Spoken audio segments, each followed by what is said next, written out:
licenciado Sergio Ibáñez, responsable de prevención de la Dirección General de Lucha contra la Trata y Tráfico del Viceministerio de Seguridad Ciudadana de Bolivia.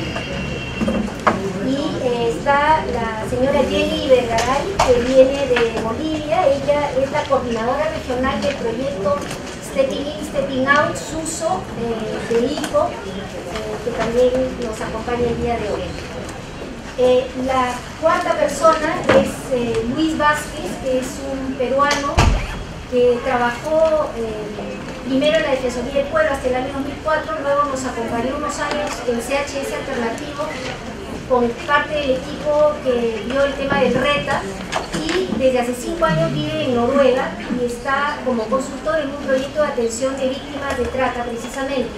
Hubiéramos querido que esté acá físicamente, pero fue imposible traerlo, entonces optamos por un video que hemos editado porque era muy largo, y vamos a empezar con eso para que luego pasen los siguientes expositores.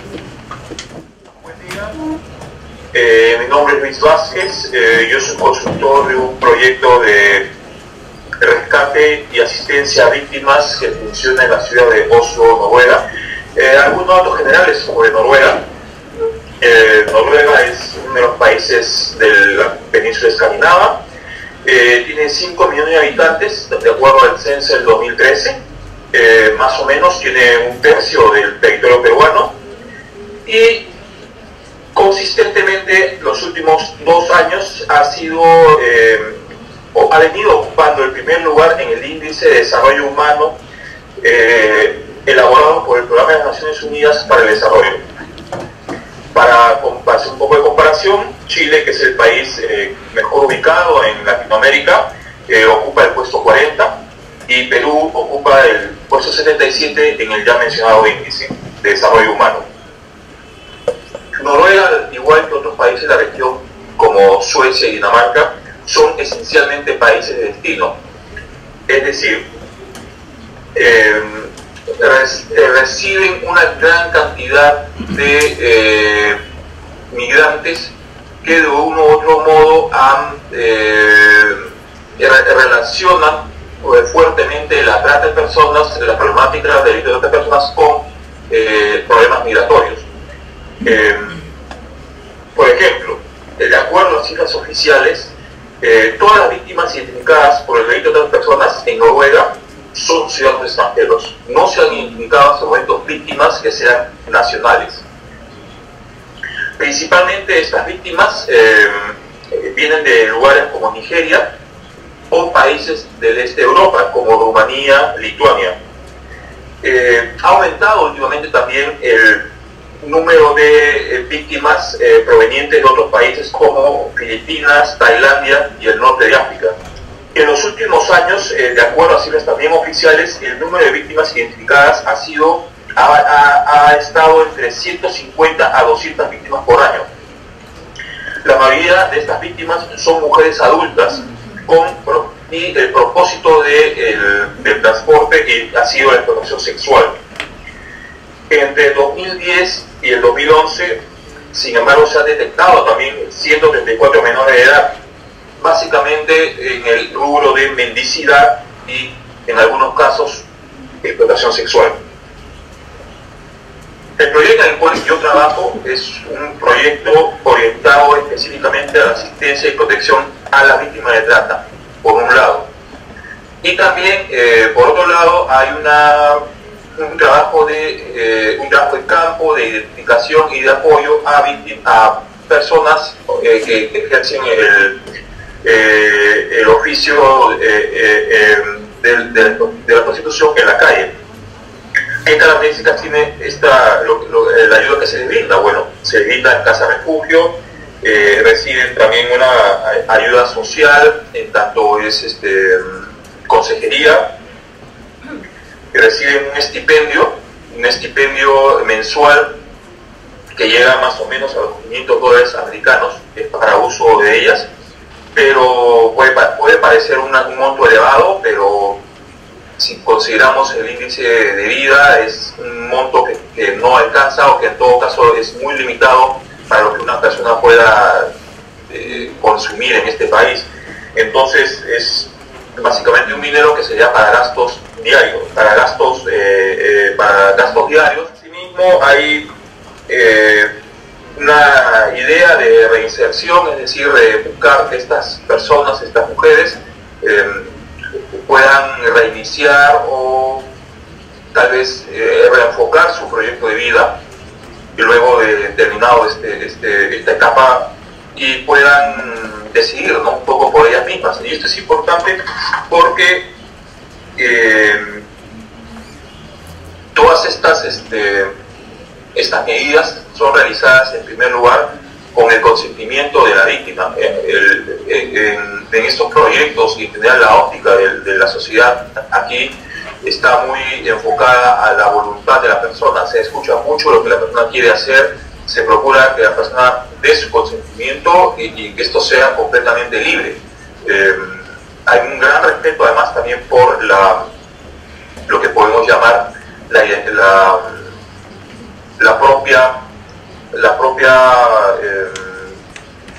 autonomía de la persona. Es decir, constantemente nosotros nos reunimos con las víctimas, con las mujeres que están en este proyecto y buscamos escucharlas y que ellas mismas aporten las soluciones que ellas crean que es necesario. También se les procura una autonomía grande en lo que es la vida diaria en la casa de acogida. Es decir, hay una serie de rutinas, pero también se busca que las personas tengan una propia rutina. Es decir, si una persona quiere, una de las personas que vive en esta casa desea estudiar, pues se procura que esta persona tenga esa posibilidad. Si otra persona desea, por ejemplo, también realizar actividad física en el gimnasio, se procura que eso sea posible. De una manera completamente normal, como se busca que estas mujeres, una vez que están rescatadas, reinicien lo más pronto posible lo que se puede llamar una vida normal, una vida que no les recuerde el pasado y que tampoco les haga pensar en la condición actual, ¿no? Asimismo, el tema del sustento es también importante. Como dije hace un momento, se le da una serie de beneficios económicos que no son suficientes necesariamente y que también llevan a que hay otros servicios, por ejemplo el servicio educativo, que es gratuito, el servicio médico, que también es gratuito, lo cual es realmente, yo creo, un aspecto importante en el trabajo de asistencia y recuperación de estas personas.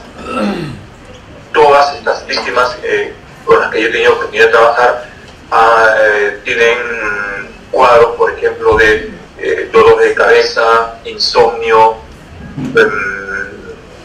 problemas de nutrición, los cuales constantemente aparecen y hacen difícil que ellas en muchos casos se puedan concentrar en lo que es en su plan de vida, en lo que quieren hacer. Y también está el tema, claro, de la situación migratoria. Todas ellas tienen una ansiedad acerca de lo que va a pasar más adelante, de si se van a poder quedar en el país, de dónde van a estar de aquí a algún tiempo. Quisiera sacar algunas conclusiones. En primer lugar, un tratado como el Protocolo de Palermo es importante, pero yo creo que es necesario complementarlo con un tratado como el Convenio Europeo contra la Trata de Personas, porque además este tratado, y no lo he mencionado, pero lo voy a mencionar en este momento, tiene un sistema de monitoreo que ayuda a que los países puedan evaluarse mutuamente. Es decir, el monitoreo está dado por otros países, es un grupo de expertos de otros países que vienen, por ejemplo, a Noruega y hacen una evaluación de todas las medidas que se han tomado y después emiten un reporte. Este tratado, este convenio europeo contra la trata de personas tiene previsto este mecanismo, que yo creo que sería importante si es que los países latinoamericanos tuviéramos un mecanismo similar, ya sea a través de un convenio o a través de otro tipo de instrumento que permita el monitoreo entre pares, para constantemente ir evaluando y por qué no ayudando a los otros países a cumplir con las metas y con los compromisos asumidos.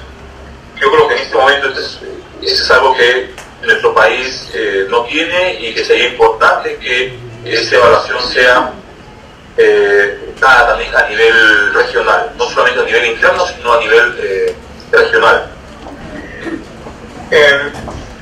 Como en ese momento, bueno, he venido repitiendo, es el tema migratorio. En el Perú, la inmensa mayoría de víctimas hasta el momento son víctimas de trata interna, pero en los últimos años todos sabemos que tanto el país ha venido mejorando su situación económica, la trata externa ha venido asomando de otra manera, si se quiere decir de esa manera. Por ejemplo, el problema de los haitianos que cruzan el Ecuador y que viajan hasta la frontera brasilera, puede también estar dando una alerta en lo que es el tema de trata de personas. Ciudadanos chinos que también han estado últimamente llegando en cantidades, pueden también pueden tener una implicancia en el tema de trata.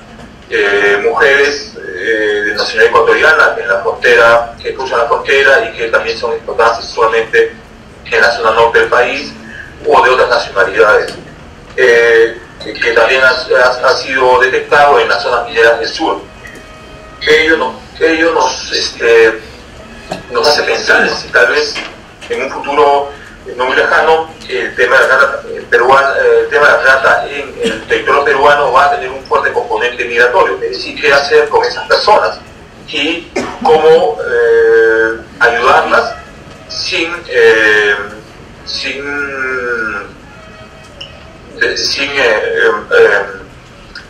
violar sus derechos humanos y de acuerdo a los tratados que el Perú ha firmado, en los cuales se compromete a una serie de medidas cuando la víctima es extranjera. Entonces, creo que es algo que ya debemos ir reflexionando, es algo que va a pasar y que en realidad, como he puesto en el ejemplo noruego,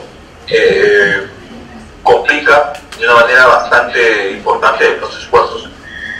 Otro tema, si quisiera mencionar, es el de los recursos. Y recalcar una vez más, siempre van a ser escasos. Aún en un país como el que he venido hablando, Noruega, en el cual hay una situación económica bastante avanzada, bastante aceptable, los recursos son escasos. Los recursos para combatir la violencia son escasos. En tanto a la demanda de las víctimas por acceder a estos programas de apoyo, como de las víctimas que ya acceden a estos programas, y siempre surge algo nuevo, siempre surge algo adicional. A estas víctimas, a estas personas, a estas mujeres, a estos hombres, a estos menores, no se les puede decir no se les puede dejar sencillamente en una especie de limbo. No, el trabajo del Estado o de los Estados no termina solamente con rescatar y con sentenciar al tratante o a los tratantes. El trabajo continúa, y ciertamente el trabajo más difícil que se inicia al momento de intentar apoyar, de brindar asistencia y protección a las víctimas, al momento de intentar que ellas retomen el proyecto de vida que se ha visto interrumpido. Finalmente, todos estamos en este mundo en la búsqueda de la felicidad, y las víctimas de otras personas en esa búsqueda han sufrido una serie de violaciones de derechos humanos que, digamos, han puesto en estampa de su vida. Nuestra labor como operadores contra este delito es ayudar a esas personas, escucharlas y poder ser un factor que influya de manera positiva en su vida. Es cuanto puedo compartir en este momento con ustedes. Quisiera poder responder preguntas, pero la naturaleza de esta presentación no lo permite, pero en todo caso estoy seguro que Si ustedes tienen alguna inquietud o pregunta, pueden hacerla llegar a mi persona a través de CHS Alternativo, y estoy seguro que no habrá ningún problema en mi parte de poder responder o de poder brindar los datos adicionales que ustedes crean convenientes o necesarios por su interés. Muchas gracias, y ha sido un placer para mí poderme dirigir a ustedes hoy día. La doctora Wong es abogada por la Facultad de Derecho de la Universidad San Martín y graduada de la primera promoción de formación para magistrados de la Academia de la Magistratura. Además tiene un magíster en Ciencias Penales. Actualmente ella es fiscal y es la responsable frente al delito de trata, y además es la fiscal responsable de la Unidad de Atención a Víctimas de Testigos del Ministerio Público. Hay mucho más que puedo decir de su currículum, que es bastante completo, pero por ahora creo que esto es lo que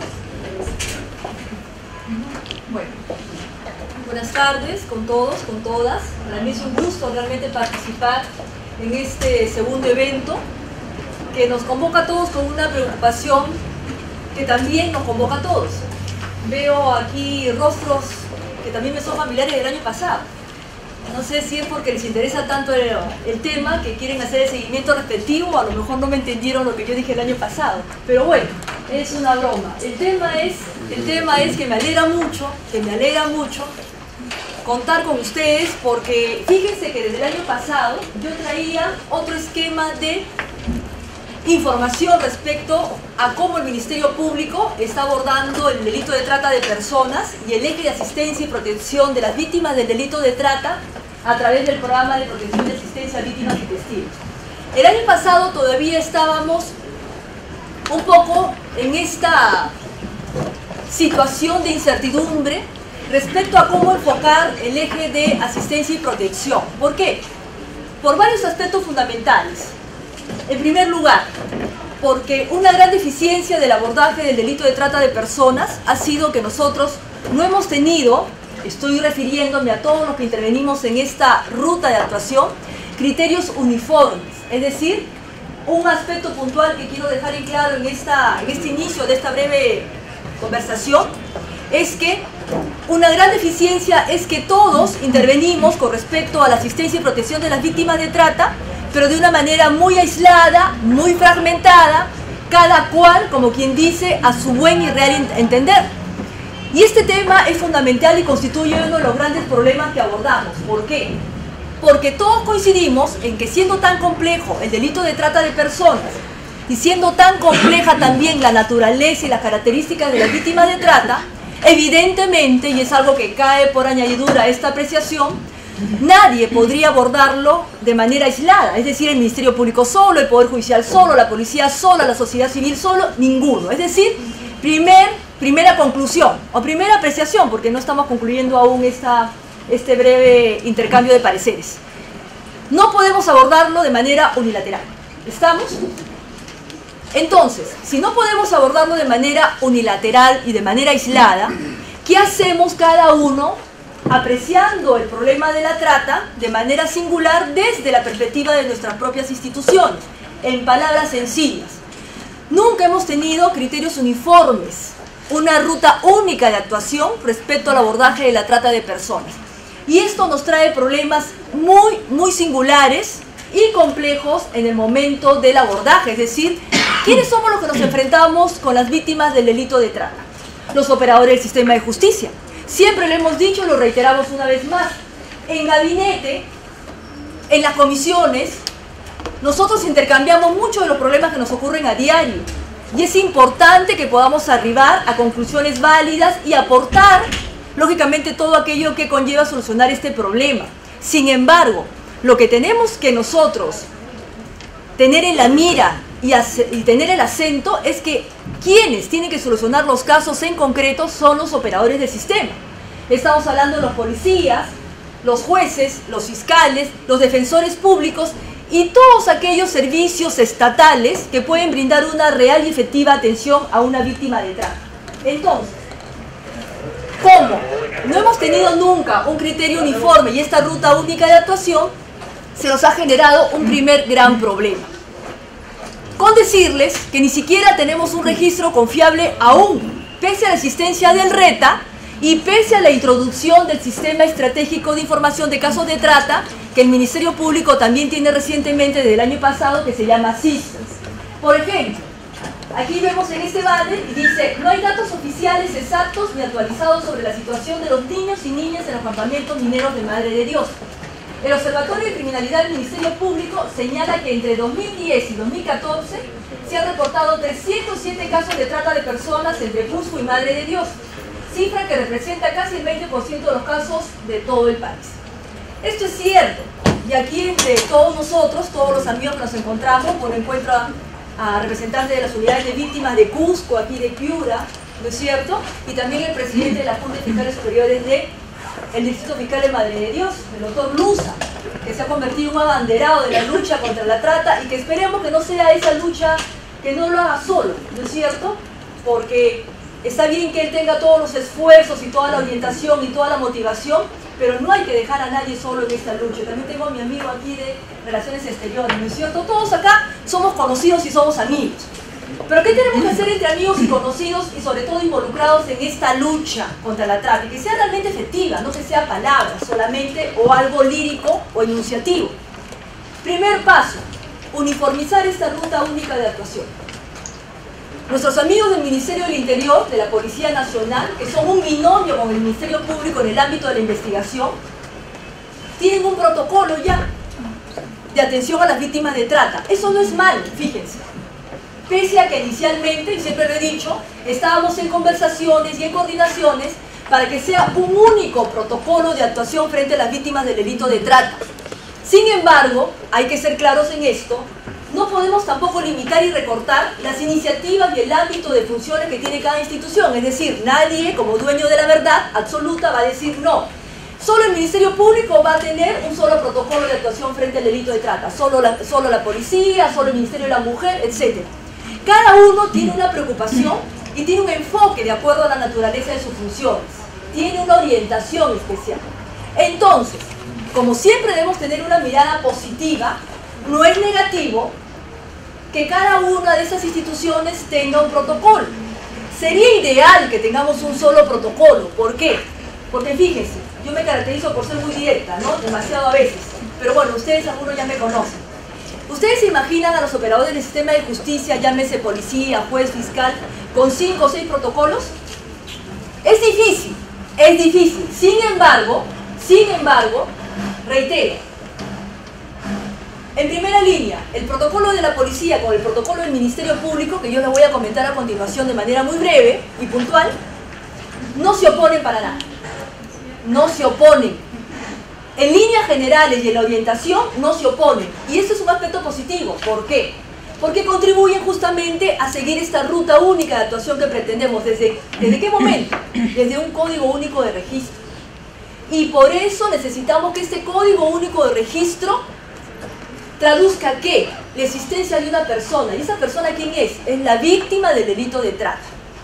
En pocas palabras, tenemos que iniciar este abordaje y esta suerte de interés en que siga una ruta única, en tener cifras confiables. Y si tenemos cifras confiables, yo creo que podemos realizar un mejor diagnóstico. Y si podemos realizar un mejor diagnóstico, no nos vamos a equivocar tanto o vamos a errar menos en este abordaje. Punto 1. Información sistematizada, un código único de registro. ¿Por qué es importante? No solamente para asignarle una clave a la víctima, lo cual es importante para proteger su integridad, su seguridad, cautelar todo aquello que nosotros queremos lógicamente resguardar, sino porque esto nos va a llevar y nos va a orientar a hacer seguimiento del caso. Punto 2, que es otra de las grandes deficiencias que tenemos respecto a las víctimas del delito de trata. ¿Qué es lo que pasa con las víctimas del delito de trata? Pareciera que luego cuando ingresan, luego de la intervención, del rescate, la investigación, o como se genera este caso, pareciera que la víctima del delito de trata se pierde en el Triángulo de las Bermudas. Es decir, no sabemos si la policía intervino conjuntamente con la fiscalía, si inició una investigación, un proceso, o es un menor de edad, un niño, niña o adolescente, si el tema se tutelarizó, tampoco ya sabemos qué pasa con esta víctima. Entonces, ¿me puedes ayudar un poquito, por favor? Vamos a avanzar. Sí, por favor. Hay un tema donde dice protocolo. El tema es el siguiente, y disculpen que empiece donde debería ser más o menos el final, pero es que quiero enfocar sobre el tema del protocolo porque es importante. Este esfuerzo que hemos realizado, lo hemos hecho recogiendo, lo hemos hecho recogiendo todas aquellas experiencias, buenas prácticas y deficiencias que nosotros también detectamos en este abordaje del delito de trata. Empezamos entonces. El protocolo de la policía con el protocolo del Ministerio Público no se oponen, pueden seguir una misma ruta. Aspectos solamente muy puntuales que afinar. Uno como ejemplo, cuando uno promueve, propicia el uso de la sala de entrevista única o cámara Gesell, es importante este tema. ¿Por qué? Por citar un ejemplo, en el protocolo de la policía dice que en la medida de lo posible el imputado, el investigado, tiene que contar con abogado defensor. Ese punto sí tenemos nosotros que hacerlo coherente. No en la medida de lo posible. Siempre tiene que contar con un abogado defensor. ¿Por qué? ¿Para qué? La finalidad es que esta prueba que es tan importante para nosotros, para el Ministerio Público, para quienes investigamos conjuntamente con la policía, no sea invalidada, no sea cuestionada, que sirva como elemento probatorio y que sea lo que en esencia siempre se ha tratado de determinar, que sea entrevista única. Única significa única, es decir, que no se le va a volver a revictimizar a la víctima, obligando que ella preste diversas declaraciones y haciéndole el juego a quién. Yo soy muy respetuosa de la defensa. El derecho de defensa es un derecho constitucional debidamente reconocido en la Constitución. Sin embargo, como todos, siempre hay malos profesionales en todos los ámbitos. Malos, buenos y algunos que no se manejan con tanta ética como debiera o con la ética que debiera. ¿A qué me refiero?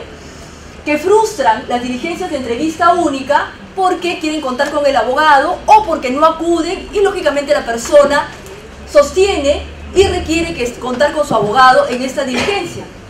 La segunda guía de entrevista única prevé esta situación.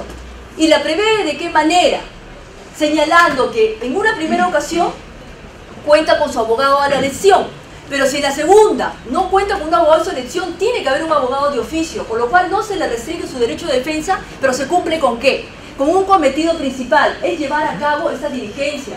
Porque ustedes entenderán que hacia una víctima, sobre todo tratándose de un niño, niña o adolescente, se le cita 3, 4, 5 veces. ¿Qué sentido tiene llevar a cabo una diligencia de entrevista única en estas circunstancias? Aclaración, valga este momento. ¿Significa lo mismo cámara Gesell de entrevista única, sala de entrevista única? El propósito es igual, pero sí quiero comentarles algo. En todo el país no podemos contar con cámara Gesell, es decir, con este ambiente físico que ustedes conocen, que tiene el domo, que tiene el sistema de audio y video, y es decir, toda esta infraestructura, podríamos llamarlo así, para cumplir el cometido de la sala de entrevista única, o mejor dicho, de la entrevista única como actuación procesal.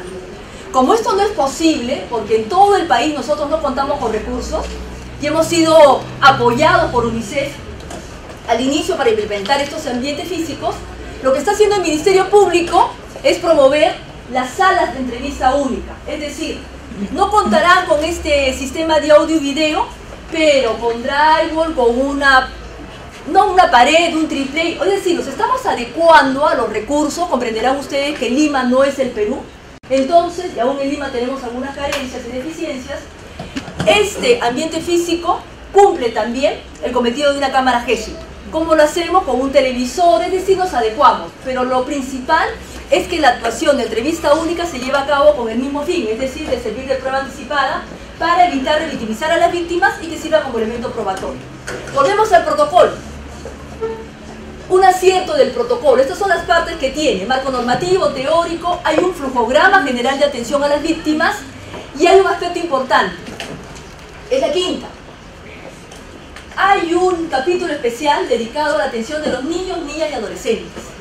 Nuestro interés primordial no es que nosotros distingamos entre una víctima adulta, una víctima niño, niña, adolescente en términos que no sean de un adecuado abordaje. pero entenderán, y creo que todos los que estamos en este ambiente físico sí coincidimos en que los niños, niñas, adolescentes merecen una atención diferenciada y especial, ¿no es cierto? Porque aquí el grado de vulnerabilidad de esta víctima se incrementa, se acrecenta. Bueno, por favor, ayúdame. ¿Qué es lo que hemos querido con este protocolo? Ordenarnos. Porque de manera muy dispersa hemos venido actuando. Ahora, algo que sí les quiero comentar, no quiere decir que el protocolo exista hoy y que mañana, como una varita mágica, todos los operadores del sistema que lo empleamos o lo aplicamos en nuestro diario quehacer, seamos eficientes, proactivos y muy enterados de un adecuado sistema de abordaje a la víctima. No significa eso. Pero hemos empezado con un gran punto, con un gran paso. Peor es no hacer nada, es decir, cruzarnos de brazos. Había dispersión en la forma de conocimiento del caso. ¿Cómo ingresa el caso al Ministerio Público? ¿Qué es lo que se pretende? Que toda aquella información que provenga de cualquier instancia formal, informal, medio de comunicación, del MUNA, Centro de Emergencia Mujer, es decir, cualquier medio es válido para poner en conocimiento un presunto hecho del delito vinculado a un delito de trata de personas. Me voy a apurar porque creo que Andrea ya me está preparando mi papelito. El tema es, sí, no te preocupes.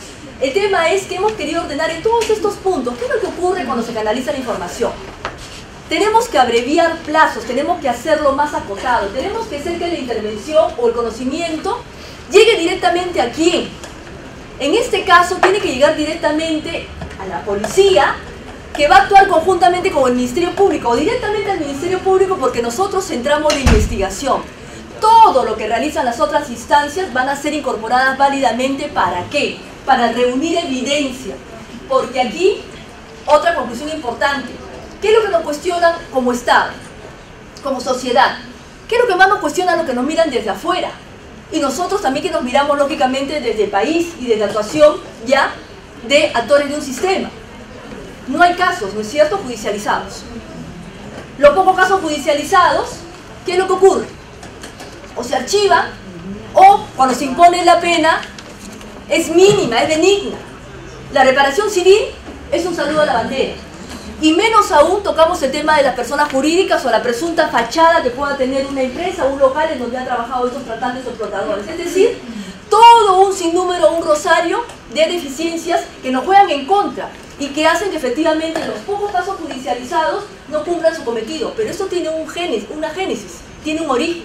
Y es que si no hemos iniciado bien todo este procedimiento, mal podríamos, como quien dice, enderezarlo cuando ya estamos en pleno tránsito de la investigación. Lugares comunes pero importantes que nosotros no hemos explotado y que tenemos que mejorar. ¿Qué se hace en el operativo de rescate de la víctima? Porque aún ahora todavía estamos en transición de convertir esta investigación reactiva en proactiva. Nos ha ocurrido hace poco una experiencia en Madre de Dios, ¿no, doctor Luza? Y ahí todos los integrantes o representantes de las entidades que tienen que ver con el eje de protección y asistencia nos hemos comprometido a estar en Madre de Dios, nos hemos comprometido a darle justamente ese abordaje tan importante a la víctima, de rescatarla, de saber a dónde conducirla, dónde ella debe pasar este primer periodo de contención, de shock frente al rescate, etc.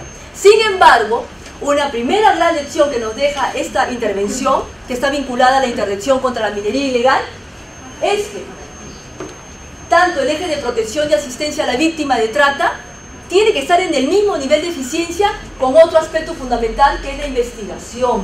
Es decir, esta labor previa de inteligencia para saber dónde estamos yendo a golpear, qué es lo que vamos a encontrar, qué es lo que no vamos a encontrar, y poder clasificar y diferenciar tratantes, explotadores de víctimas y qué clase de víctimas, es lo que tenemos nosotros que mejorar.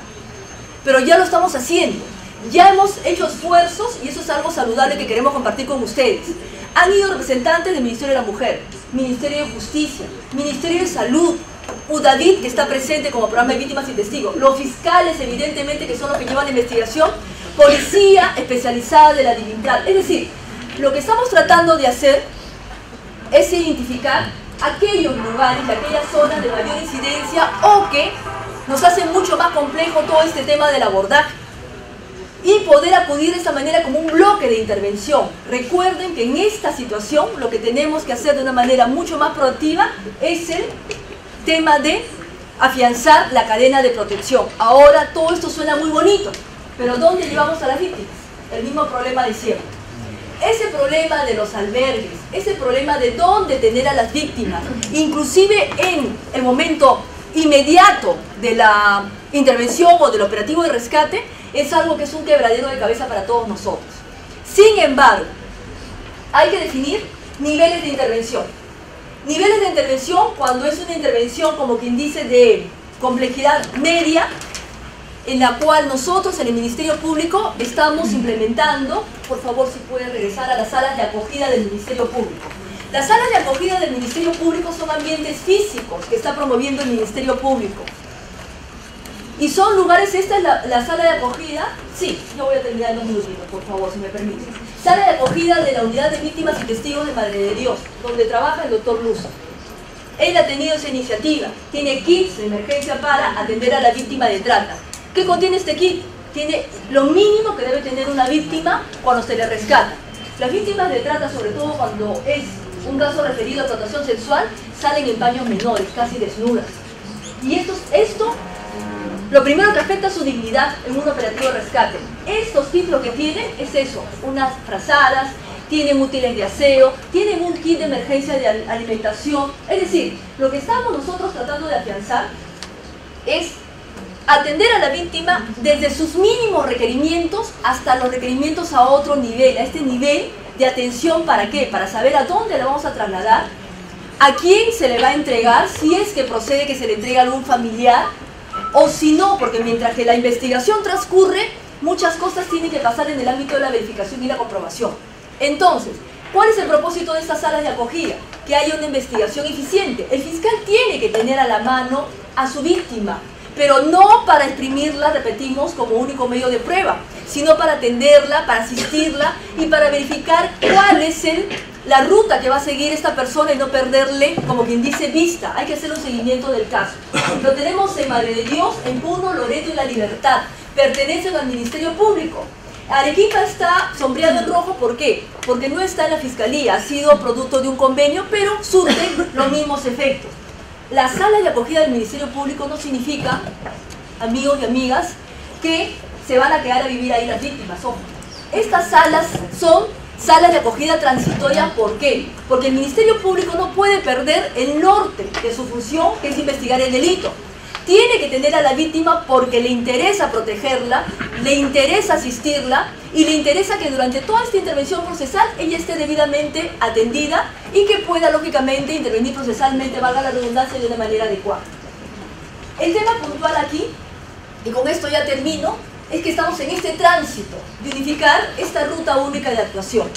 Tenemos problemas aún, pero esos problemas se van a salvar en la medida que podamos nosotros ejercer, o mejor dicho, sí, poner en funcionamiento nuestras funciones, ejercer nuestra función, pero con miras muy puntuales. El eje de persecución e investigación del delito tiene que ir de la mano con suficiente sustento probatorio, de la mano con el eje de protección y asistencia. En la medida que nosotros logremos ese objetivo, vamos a decir bingo. Logramos un caso bien llevado, bien sustentado, que va a ser judicializado y no vamos a tener más de esas noticias negativas, muchos operativos, nada de casos judicializados, menos aún explotadores o tratantes que tengan una pena drástica como corresponde, menos aún que se les golpee el bolsillo, se les ataque el bolsillo con una reparación civil, o yendo a ver cuál es el tema también vinculado al lavado de activos, que es un tema bien puntual que no estamos tocando, pero que ya también existe una subespecialidad en la Fiscalía. Lo principal es aquí, por favor, por favor, si podría regresar al protocolo. Este protocolo, sí, a la figura del protocolo. Esa es la página de donde se puede descargar, sin ninguna restricción. Esta obra es perfectible, es obra humana, pero evidentemente lo que estamos nosotros tratando de enfatizar, y con eso ya culmino, Andrea, por favor, es que tengamos un instrumento a la mano que sea viable, que sea amigable. No está elaborado de manera engorrosa, ni que no se entienda. Simplemente es una guía que pautea cómo debe actuar el fiscal conjuntamente con todos sus aliados estratégicos. En primer lugar con la policía, porque somos un binomio con la policía, en esta actuación conjunta. Entonces, estamos todavía validando en la práctica cómo se está llevando a cabo o cómo se está aplicando este protocolo, pero el énfasis está en que podamos conseguir lugares apropiados en donde esté transitoriamente la víctima y también saber a dónde la derivamos para continuar con su recuperación, porque ese es un aspecto básico. En esa labor estamos en la Fiscalía, pero lógicamente no solos, estamos siendo fortalecidos con la ayuda, con el apoyo de otras instituciones, y esto es lo que quería compartir ahora en estos breves momentos. Muchas gracias. Nos toca ahora escuchar al licenciado Sergio Ibáñez Salinas, boliviano, psicólogo, miembro de la Asociación Latinoamericana de Modificación del Comportamiento, y además cuenta con un diplomado en asesoramiento y consejería de parejas. Y bueno, en los últimos 15 años ha realizado numerosas consultorías que realmente no voy a enumerar, pero que le permiten tener una vasta experiencia en el ámbito tanto del sector público como en el sector internacional. Actualmente, como ya dije, trabaja en el Ministerio de Gobierno, Viceministerio de la Seguridad Ciudadana, y es responsable de prevención, coordinando proyectos preventivos en seguridad ciudadana, niños, niñas en situación de calle, trata y tráfico de personas, así como violencia juvenil. Buenas tardes. Como preámbulo a lo que es la presentación como tal, quería adelantar algunas cosas que creo que quedaron en el tintero esta mañana con la exposición del señor viceministro. Comentarles cómo la estructura en Bolivia es más o menos similar a lo que tienen acá en el Perú, pero tiene ciertas características en su estructura. Ya, bueno, esto creo que después lo van a repartir. He traído dos leyes que hacen a la estructura que les voy a comentar. Ya, se refiere a que la temática de trata y tráfico de personas en Bolivia, si bien tiene los antecedentes de que anteriormente se tenía una ley específica de trata, en 2012, el 31 de julio de 2012, se promulga la nueva ley de trata y tráfico, conjuntamente una ley, la ley azul esta que traje, la ley de seguridad ciudadana. ¿Por qué la menciona? No solamente porque trabajo en el área de seguridad ciudadana y con especialidad en tráfico y tráfico, sino que ambas leyes tienen una relación en el sentido de que el Ministerio de Gobierno, que para ustedes vendría a ser el Ministerio del Interior, maneja o tiene la visión de la trata y tráfico de personas, ambos delitos, como delitos que atentan a la seguridad ciudadana. Ese es el enfoque que quiere dar el Ministerio de Gobierno en Bolivia, en el sentido de que, siendo delito, se tiene que desarrollar procesos de persecución penal, pero también todo un proceso de prevención y todo un proceso de protección, donde tienen que intervenir una serie de instituciones. Creemos nosotros, y manejo el lema este que hace a mi oficina, la seguridad ciudadana es tarea de todos, ¿no? Entonces, acá, por ejemplo, veo en el auditorio miembros de varias instituciones, creo entender, porque no los conozco personalmente, pero mayormente son juristas o son miembros de algunas organizaciones no gubernamentales o instituciones que hacen a la protección. Sin embargo, aunque no parezca, debieran estar, bueno, no sé, de repente están miembros de la Policía Nacional del Perú, ¿no? Que sería interesante porque son las instancias que tienen una primera relación con la víctima, rescatar justamente a estas víctimas y ser, digamos, el primer instante y el determinante en el sentido de que esta persona sea protegida adecuadamente, ¿no?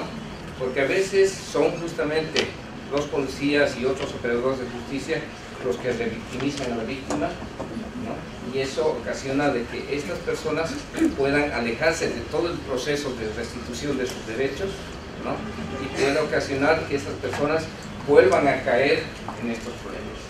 Ahora, el Ministerio de Gobierno, dentro de la estructura de lo que es trata y tráfico de personas, forma parte del Consejo Plurinacional contra la Trata y Tráfico de Personas, que está dirigida por el Ministerio de Justicia. ¿Por qué justicia? Porque justamente se habla de la trata como también una acción general de lucha contra la trata y tráfico de personas, a la cual pertenezco, ¿ya? Que es la instancia, como dice la ley, la instancia responsable de coordinar acciones interinstitucionales. No así el Ministerio de Justicia. El Ministerio de Justicia promueve políticas, pero el actor, operador y coordinador de todo esto vendría a ser el Ministerio de Gobierno. ¿Por qué el Ministerio de Gobierno? Porque en este tema de trata y tráfico de personas no solamente se tiene a la Dirección General, sino que también depende del Ministerio de Gobierno la Dirección General de Migraciones, la Policía Boliviana, y también tenemos relación con las entidades territoriales autónomas, que le llamamos nosotros, que vendrían a ser los departamentos y municipios acá en el Perú, ¿no? Y tenemos una relación bien estrecha a partir de la Ley de Seguridad Ciudadana, porque nosotros tenemos bastantes ingresos, como deben saber muchos de ustedes, en lo que es, por ejemplo, hidrocarburos, ¿no? Entonces en Bolivia se tiene un impuesto de los hidrocarburos que es repartido a través del Estado central a todas las gobernaciones y municipios, y esos recursos sirven para el desarrollo local, desarrollo regional, y dentro de esta ley especifica que estos gobiernos locales, regionales, deben invertir el 10% de estos recursos de impuesto a los hidrocarburos en lo que es seguridad ciudadana. Entonces, a partir de seguridad ciudadana es una muy buena oportunidad de invertir en el fortalecimiento institucional para el combate a la trata y tráfico de personas como otros delitos, ¿no? Y esa es nuestra constante gestión con gobernaciones y municipios, porque son ellos los que conocen mejor su región. Para hablar así de manera real, el Estado central muchas veces desconoce lo que pasa fuera de La Paz, ¿no? Como fuera de Lima muchas veces. Viajamos constantemente, etcétera, pero la realidad es otra. Y las características culturales, sociales, también son diferentes. Entonces, sobre ese marco, ahora voy a exponer. Esta es Bolivia, tenemos 9 departamentos. La Paz está ahí, justo al lado de Titicaca, colindante con ustedes, pero Bolivia es un país mediterráneo que tiene una extensión en fronteras terriblemente grande. Controlar esas fronteras es complicado. Y la situación de trata se da de diferentes maneras. Tenemos la trata interna también, que tiene que ver con procesos sobre todo de violencia sexual comercial, ¿no? Explotación sexual comercial, explotación laboral, servidumbre. Bueno, en esta ley que le estamos dejando, tenemos 14 fines de la trata. Muchos. Mendicidad forzada, etcétera, etcétera. Pero los principales movimientos que hemos detectado en estudios anteriores a la ley, es que, por ejemplo, los lugares donde más confluyen la trata interna es hacia el lado de Santa Cruz, hacia el lado de La Paz y Cochabamba. Comentarles, pero La Paz, Cochabamba y Santa Cruz son los departamentos con mayor densidad poblacional en el país, ¿ya? Donde la mayor parte de los otros departamentos van porque tienen mayores oportunidades económicas y laborales. Aprovechando eso, justamente la trata interna se acerca principalmente a esos departamentos, ¿no? Entonces, las principales víctimas son mujeres, lógicamente, y niños y adolescentes, sobre todo en procesos productivos, zafra de azúcar, explotación minera y todo lo que es explotación laboral y explotación sexual ante el requerimiento de las grandes urbes por estas situaciones. La trata en el comercio internacional. Bolivia es un país que tiene mucha migración al exterior. Es más, se habla inclusive que la segunda o tercera ciudad más grande poblacionalmente de Bolivia es Buenos Aires. ¿Por qué? Porque tenemos gran cantidad de bolivianos en Buenos Aires, ¿no? Y es cierto, hay mucha migración a la Argentina, a Chile, al Brasil últimamente, y bueno, al mercado de Estados Unidos, a todo lo que es Europa, similar seguramente a la situación acá en el Perú. Pero una cosa interesante que nos liga a ustedes, no solamente lo cultural, el hecho de que hay una interesante cantidad de personas que emigran también al Perú, pero por situaciones culturales, ¿no? Hay mucho relacionamiento cultural en nuestras fronteras, entonces la migración es constante, y eso es peligroso en el sentido de que tenemos un caso, y por eso viene hace un año que la conocía, que era la doctora López Wong, en el sentido de que tenemos muchas víctimas en el sector de Puno, víctimas de comercio sexual, en el sector minero, no me acuerdo, la Rinconada. Tenemos muchas ciudadanas bolivianas y tenemos que coordinar con ustedes de alguna manera de cómo solucionar la situación de estas personas bolivianas y peruanas. Y también tenemos una gran cantidad, además, de ciudadanos peruanos, sobre todo en el Alto, en La Paz, ¿no? Y en otras ciudades, que hacen comercio, pero también vienen con otros fines o son traídas a Bolivia con otros fines, ¿no? La trata en el contexto internacional. Bolivia es un país de tránsito también, ¿no? Están viniendo de Ecuador, Perú, qué sé yo, y lo hacen con fines de llegar a la Argentina y al Brasil principalmente, porque son los motores económicos reconocidos en Latinoamérica. Entonces, y no solamente de esos países, sino que nos están viniendo constantemente casos de personas del África, Senegal, etcétera, etcétera, o del Asia, chinos que están viniendo vía Bolivia hacia Brasil o hacia Argentina, ¿no? Y esa es una complicación terrible para nosotros, porque la situación se nos hace complicada. Acá muestra exactamente lo que les decía, ¿no? Vienen de varios lugares, pero no se quedan en Bolivia, optan por irse a otro lado. Y las condiciones de protección y rescate de estas personas son complicadas en Bolivia, recordando, como les decía hace un momento, que la temática de trata y tráfico de personas, lo menciono así, trata y tráfico, porque así lo manejamos, si ustedes lo manejan de similar manera. Hay personas que confunden los dos términos o los asocian directamente, pero no necesariamente son lo mismo, ¿no? Tenemos condiciones muy novedosas, muy precarias en esa situación como Estado. No obstante, hay ONGs u organizaciones internacionales que tienen mucho mayor experticia en el tema, en el sentido de la protección, y en eso hay que ser honestos. Bolivia recién está incursionando en este tema que es nuevo, y las condiciones de protección todavía son básicas, ¿no? Comentarles algo respecto a cómo trabajamos protección. Estoy encerrando ahí. Ya. Tenemos la Constitución Política del Estado, que recién la hemos promulgado en 2009, ¿no? Sí, en 2009, y ahí habla sobre justamente la temática de protección. Tenemos un artículo que habla sobre el tema este de garantizar la protección de todos los ciudadanos bolivianos, pero el artículo 15 de esta Carta Magna tiene mayor especificidad. Dice que ninguna persona podrá ser sometida a servidumbre ni esclavitud, y se prohíbe la práctica de personas. Fuera de lo poético y todo eso de la norma, un poco que nos da el pie para varias cosas. Y es ahí que esta ley, la ley 263, que ya específica de trata y tráfico, habla en su objeto de que se tiene que combatir la trata y tráfico de personas, garantizando los derechos fundamentales. Es ahí donde se explica el por qué el Ministerio de Justicia es el encargado de desarrollar acciones en este sentido, y el desarrollo de ciertas medidas y procedimientos.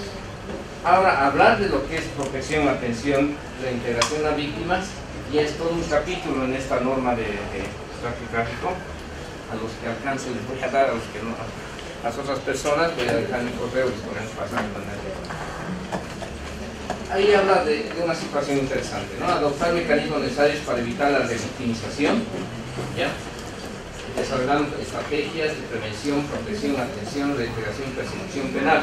Es todo un proceso que se tiene que hacerse según nuestra norma, y ejecutar un protocolo único de atención especializada a víctimas y tratamiento especial a víctimas.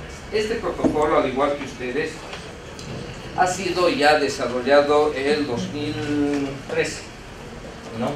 Y ha sido de manera trabajada de manera conjunta con otros ministerios a cargo del Ministerio de Justicia.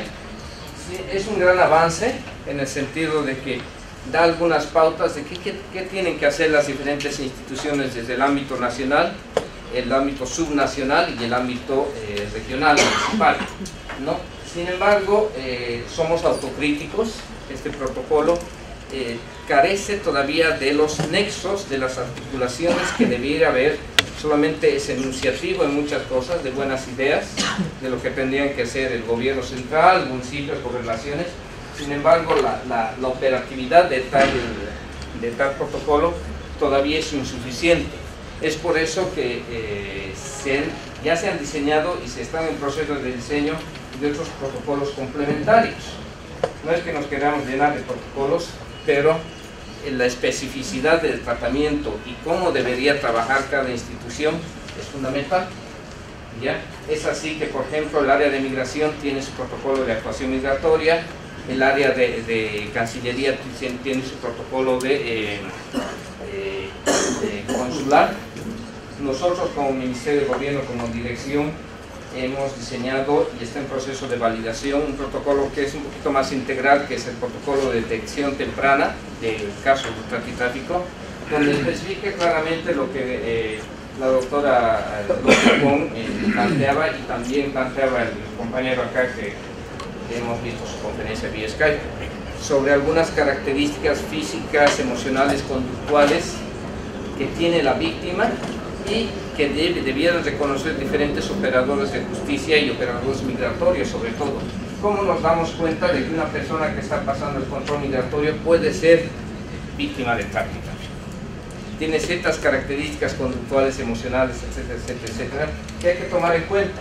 ¿Y qué se debe hacer? ¿Qué hace el responsable de migración en frontera? Se encuentra una persona que está nerviosa, que tiene temor a tener relación con otras personas, etcétera, etcétera, y que sospecha de eso, y que denuncia a la policía, y en ese momento, ¿qué hace?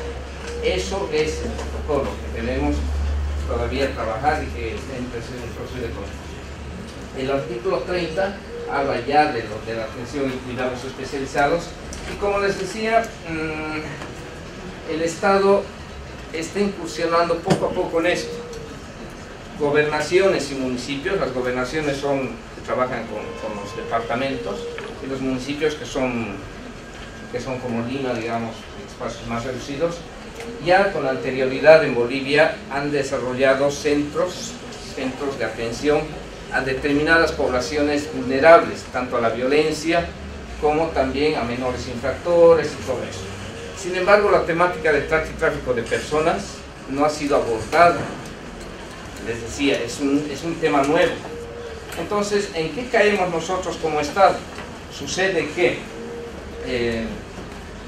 rescatamos víctimas y como no tenemos espacios del Estado, del gobierno, donde podamos llegar a hogares transitorios, centros de acogida, etcétera, muchas veces los llevamos a centros que no necesariamente están adaptados a esta población. Por ejemplo, los llevamos a centros de detención de menores infractores porque no hay un espacio. Entonces, imagínense, ese es un problema que muchas veces hemos tenido que chocar porque no teníamos un lugar para dejarlos y es como revictimizar a la víctima. ¿Por qué? Porque lo estamos metiendo en lugares donde posiblemente tenga relación con gente que está asociada con los victimarios, con los agresores, con los tratantes, ¿no? Entonces, es en ese sentido que ya de mucha data, y en eso agradezco, por ejemplo, aquí a los organizadores, tenemos el apoyo de muchas ONGs, Pastoral de Movilidad Humana, trabajamos con Sayari Wami, son varias ONGs en Bolivia, que ya han adquirido cierta especialidad en el caso de violencias, sobre todo violencia intrafamiliar y violencia en razón de género, pero que también albergan a víctimas de trata y tráfico, personas, sobre todo mujeres. Pero somos conscientes que, si bien es una gran ayuda, es un poco que taparnos los ojos ante una realidad. El Estado debe desarrollar estos procesos de protección de manera autónoma y no depender de la ayuda internacional, ¿no? Y ese es un proceso que lo estamos desarrollando, ¿no?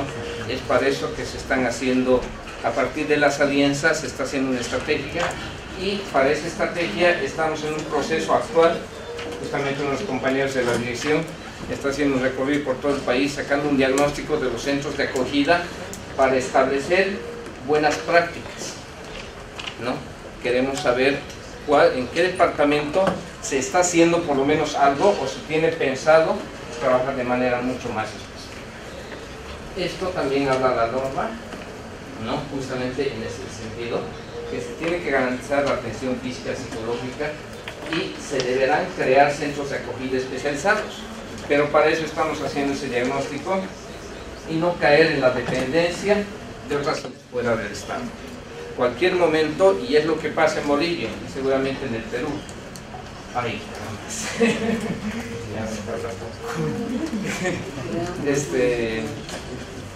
se depende tanto, pero conforme crece en nuestros países, el apoyo internacional decrece. Y es ahí donde estamos. ¿Ya? Y todo el proceso de inserción laboral que tiene que ver con lo que estamos sacando un reglamento, sobre todo para normar agencias de empleo y hacer participar al Ministerio de Trabajo en procesos de rehabilitación reales de inserción laboral. Y estas estadísticas son muy interesantes, muestran ahí, en 2012 teníamos 384 casos de tráfico de personas y delitos conexos. Siguiente, por favor. También en 2013 nos muestra 428, es un delito por ende que está creciendo cada vez más. Ya, siguiente. Y lo que se está desarrollando fuera de lo que les he dicho, aparte de eso, es que se ha creado el Consejo Plurinacional, porque probablemente ya les mencioné, la implementación de la Red Boliviana contra la Trata y Tráfico de Personas, que es una instancia paralela al Consejo Plurinacional. El Consejo Plurinacional es del Estado y sus diferentes instancias, y la Red Boliviana es de ONGs o instituciones, y estamos buscando casi siempre la articulación entre esas instancias como ente diseñador de políticas y los entes que pueden ejecutar las políticas. Diseño de un plan nacional contra la trata y tráfico de personas, que está en proceso de validación, la creación de la dirección general a la que pertenezco. Siguiente. Y a partir de eso queremos atacar estos problemas estructurales, que ya les estaba comentando algunos, ¿no? Desconocimiento social de la problemática, que es un problema que no sé si ustedes lo tienen acá en el Perú, pero el boliviano habla de trata y tráfico y asocia siempre a violencia sexual comercial, etcétera, lo de siempre, ¿no? Pero se olvida que a veces la trata y tráfico está tan cerca de uno, al dar la limosna al niño de la esquina que de repente es alquilado por las personas, está haciendo ejercicio de trata, al llevar al ahijadito del área rural a la capital y explotarlo, también es tratante, y esas cosas que la gente desconoce, ese es un problema. Que los operadores de justicia no dominan la temática es otro gran problema, ¿no? No hay especialización, y en eso queremos atacar mucho en el desarrollo de procesos de capacitación, cursos de especialización. Nos gustaría tal vez trabajar con ustedes, poder traer algunos expertos en el Perú que nos pudieran aclarar tal vez o compartir algunas experiencias también en política. Ausencia de centros de atención, ya les comenté. Procedimientos no articulados interinstitucionalmente para la protección, lo que les decía del protocolo, que no está articulado y que, digamos, cada uno hace lo que puede, pero no sabe a quién referir o con quién coordinar, ¿no? Y para eso, a partir de eso, se han desarrollado acciones hasta el momento. No las voy a enumerar todas porque el tiempo nos pasa, pero en el corto tiempo hemos hecho algunas cositas. Algunas cosas, no solo como dirección, sino con otras instituciones, pero que nos han permitido identificar todo lo que les dije anteriormente. Siguiente, ¿no? Estas cosas más, por ejemplo, módulos de capacitación. Y las proyecciones, por favor, el anterior, son desarrollar estos 5 ejes: la parte de comunicación con estrategias comunicacionales, la parte de políticas de prevención, atención, fortalecimiento institucional. La policía necesita apoyo, ¿no? Antes la policía boliviana en esta área recibía mucho apoyo del gobierno norteamericano, por razones políticas ya no están ellos, pero tampoco se trata de depender, sino que el Estado tiene que adquirir. Investigaciones académicas, tecnología y tarán, eso sería todo.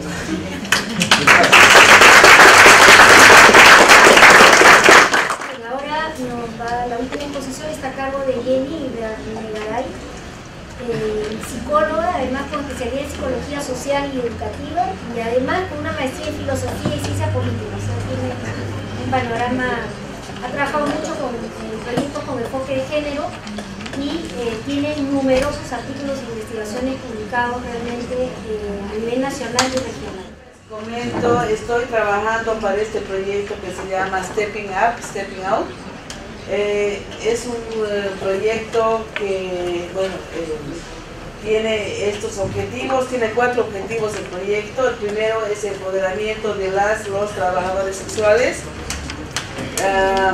El segundo es desarrollo profesional y empoderamiento económico de trabajadores sexuales.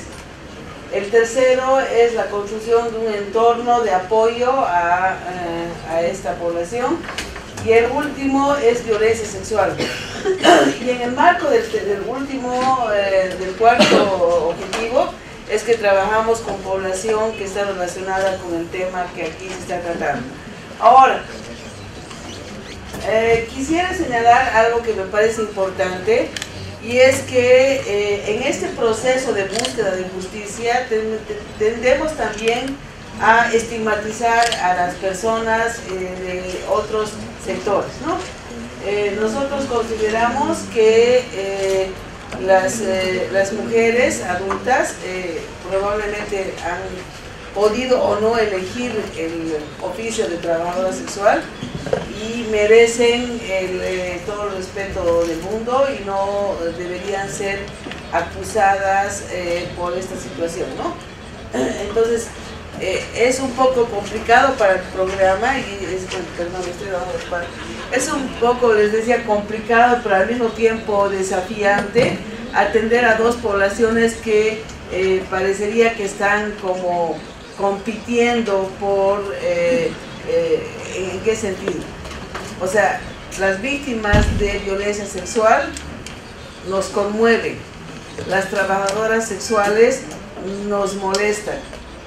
No le digo a mí, o sea, personalmente es como que son 2 poblaciones con las que hay que trabajar entendiendo diferencias, ¿no? Pero también tenemos que entender que entre el trabajo sexual, la explotación sexual, la trata y tráfico, hay fronteras difusas. Entonces, si no trabajamos con todas estas poblaciones, también podemos cometer errores. El proyecto trabaja en 10 países del mundo, en la región de América Latina, en estos 4 países, y esos son los socios que están trabajando. Estos son los proyectos, estos son los países en Asia, África subsahariana y norte de África. Además, el proyecto tiene una conexión con la Red Global de Trabajadoras Sexuales. Adelante. Los niveles y tipos de intervención son, bueno, se va desde la persona, la trabajadora sexual, como sujeto de derecho, clientes, socios, concedentes, familia, el entorno inmediato, el sistema legal, salud pública, el sistema social y el nivel de política y opinión pública.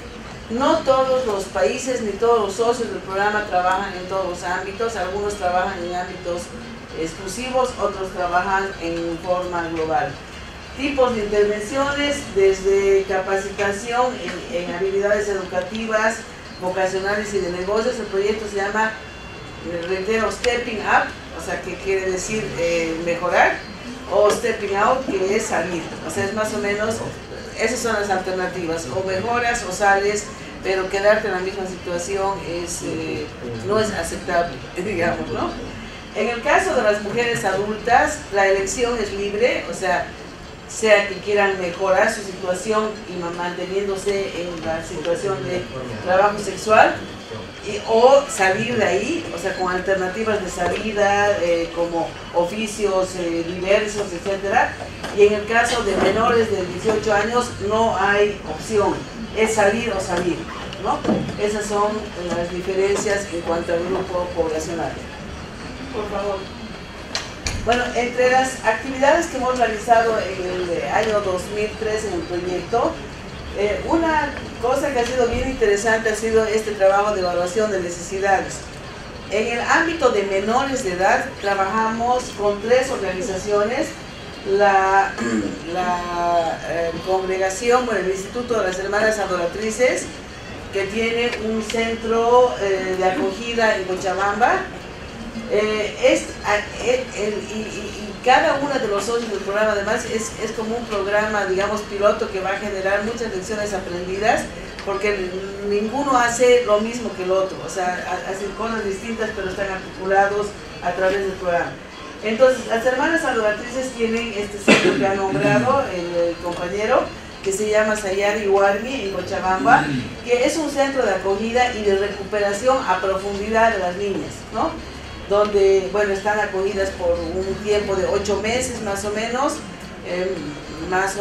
porque para algunas 8 meses es mucho tiempo, para otras es muy corto el tiempo, y después se hace un trabajo ahí a profundidad. El otro socio del programa, que es SEDECA, en Brasil, trabaja en Belén do Pará. Allá en Belén el trabajo que hace SEDECA es más a nivel preventivo, y el grupo con el que están trabajando corresponde más a la problemática de la violencia sexual que a la violencia sexual comercial. Y aquí en el Perú nuestro socio es el CHS, y ya les decía a los colegas del CHS, yo no quiero ir a contar lo que ustedes hacen porque es su país, es su ciudad, es su lugar, pero yo solamente voy a hacer una presentación aquí en el marco del programa. Adelante. Bueno, el estudio ha consistido en una serie de entrevistas a profundidad a estas poblaciones diferenciadas según el socio del programa. Se han hecho 49 entrevistas a profundidad y en cada lugar se ha llegado a unas conclusiones específicas que no las voy a mencionar porque sería estar aquí toda la tarde y el tiempo de ustedes no va a dar para tanto. Voy a solamente presentar como conclusiones generales articuladas de los dos, entendiendo que en la base hay muchas diferencias también. O sea, ¿cuáles son los resultados que hemos encontrado que son similares en los 3 países? Primero, el rango poblacional. El 40% de la población, bueno, todas estas personas que han sido entrevistadas están siendo atendidas por el proyecto. O sea, no son, son personas que son beneficiarias directas del proyecto, ¿no? Un 40% corresponde al rango de 12 y 14 años y el 60% restante a 15 a 17 años.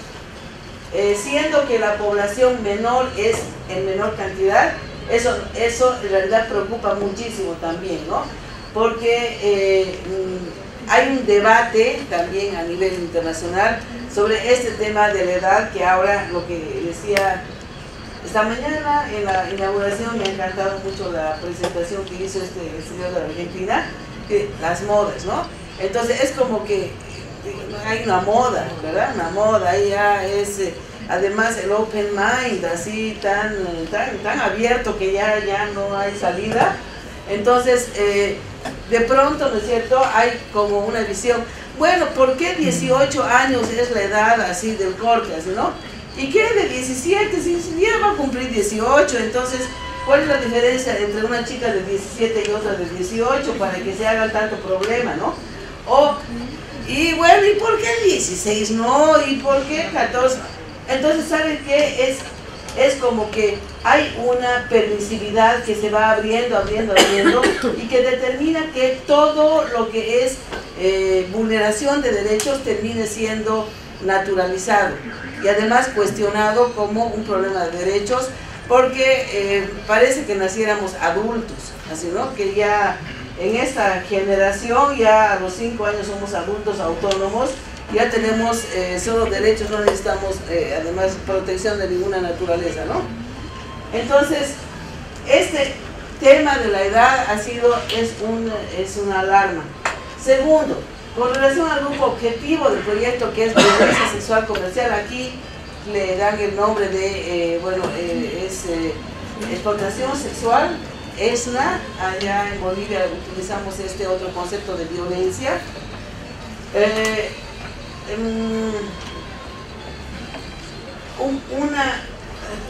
creo que está en la siguiente, por favor.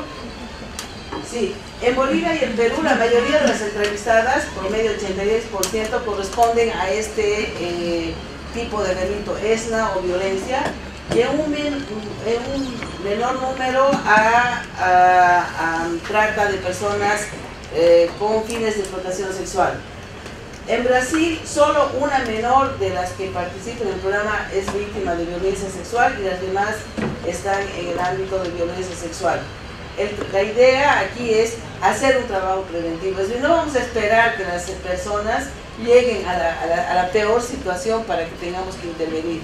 Entonces, creo que los diferentes tipos de acción, de trabajo, ya los socios del programa, como que permiten al final del programa, que es en 2015, vamos a tener, digamos, una propuesta de acción en diferentes niveles. ¿Qué cosas en común tienen esas chicas, a pesar de sus diferencias de lugar, ¿no? Primero, la situación socioeconómica de los hogares, la mayoría son se pueden caracterizar como de clase media baja, pero no es de extrema pobreza, no son las chicas o sea, no pertenecen a familias de extrema pobreza. Por ejemplo, una cosa que me ha parecido interesante en las entrevistas que que han hecho las compañeras en Brasil, en Brasil, de esta chica, este ejemplo, ¿no? Dice, ¿y por qué te metiste ahí? Es que, bueno, no es que en su casa le falta demasiado, hay lo esencial, te cuenta, su casa tiene más o menos unas condiciones básicas. Dice, es que a mí me encanta la ropa y bueno, las pulseras y los bijuterías y esas cosas que estos señores me regalan. Entonces, de pronto, así dicen, no son necesidades básicas, esenciales. No es por la comida, no es por algo que uno dice, ¿por qué se involucraron en violencia sexual comercial o en explotación sexual? A veces es por cuestiones de orden aparentemente superfluo, pero que además son necesidades creadas por este sistema. Entonces, una chica que ya de pronto no tiene no sé, el modelito último del vestido o la pulserita, no sé qué, o el celular tal, o ya está fuera de onda y viene el bullying y esas cosas, entonces quieren estar nivelados, ¿no? Entonces, ese es más o menos el rango de familias a las que pertenecen. Perdón, ok, en el caso de las chicas que están en Sayari Guarni, la mayoría han sido recuperadas de situación de calle. Pero antes de llegar a la calle, esas chicas han sido víctimas de violencia sexual. Entonces, yo lo que creo es, y tengo ahí, digamos, como, yo creo que esas chicas que han salido de las casas, de los lugares donde han sufrido violencia sexual, yo tengo mucha esperanza en esas chicas, porque están mostrando capacidad de resiliencia. No se están quedando en la situación de víctimas, están saliendo de esa situación. Pero es como caer del sartén a las brasas, ¿verdad? O sea, claro, en su casa hay un tío, el vecino, el padre, el padrastro que las abusa, escapan de ahí y finalmente son abusadas no por uno, sino por 1, 10, 15, 20, por todos los abusadores que están ahí alrededor. Pero ese hecho, el hecho de haber salido de su casa y de haber logrado, digamos, escapar de las cosas, le da a esa chica un potencial de resiliencia y de recuperación, ¿no? Este es otro factor, es el de la violencia doméstica, es una cosa que se ha preguntado a todas, y la violencia doméstica está presente en todos, ¿no? Incluso en aquellas que dicen, ¿y cómo te llevas con tus papás? Yo súper bien. Entonces, pero después cuando comienza uno a rascar, hay violencia doméstica en todo lado. Es entre 85 y 95%, ¿no? Cuando yo he leído este dato, he dicho, a ver, ¿qué pasa aquí, no? O sea, la pregunta yo ahí les digo que se tapen, que se miren hacia adentro y se pregunten en sus hogares. ¿Existen hogares donde no haya cero violencia doméstica? Yo creo que no, yo creo que en realidad es lo que se ha generalizado y lo que existe, ¿no? O sea, es cómo se maneja la violencia dentro del hogar, hasta dónde llega y cuáles son los límites de eso, ¿no? Porque en todas las familias de una u otra manera hay, o sea, el problema de la autoridad, cómo se maneja la autoridad en la familia, el padre, la madre, bueno, o sea, entonces la percepción, o sea, aquí estamos hablando de percepción de violencia.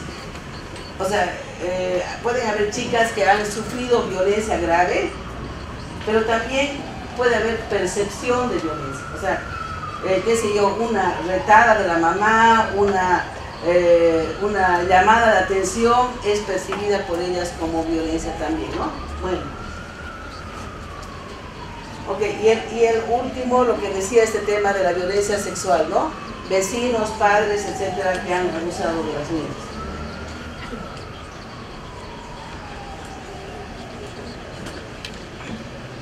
En el caso, sobre todo de las chicas en Cochabamba,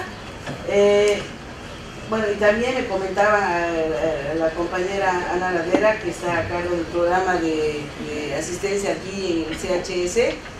En el caso, o sea, es bien diferente tratar con chicas que son víctimas de trata de las que son víctimas de ESNA o violencia sexual.